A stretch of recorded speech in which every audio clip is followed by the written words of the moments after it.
তবে সবচাইতে ইম্পর্টেন্ট যেটা ছিল, শহীদ প্রেসিডেন্ট জিয়াউর রহমানের কথা ওনারা উল্লেখ করেছেন এবং উনি যে প্রথম চায়নার সঙ্গে আমাদের বন্ধুত্ব শুরু করেছিলেন, এটা ওনারা সুন্দরভাবে হাইলাইট করেছেন।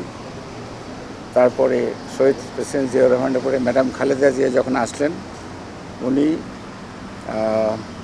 আমাদের লুক ইস্ট পলিসি যেটা, এটার উপরে ওনারা কথা বলেছেন এবং তারা তাদের সন্তোষ প্রকাশ করেছেন। ইন শর্ট যদি বলেন তাহলে Bangladesh China relation, Bangladesh south এশিয়ার রিলেশন, এ নিয়ে হালকা কথাবার্তা হয়েছে এবং যে জিনিসগুলো আপনারা জানতে চাচ্ছেন যে ইদানিং ইন্ডিয়াতে যে ঘটনাগুলো ঘটেছে বা ইসকনকে নিয়ে বাংলাদেশে ঘটনা ঘটেছে, এ নিয়ে বিস্তারিত আলাপ হয়নি, কিন্তু তারা প্রত্যেকটা জিনিস জানে।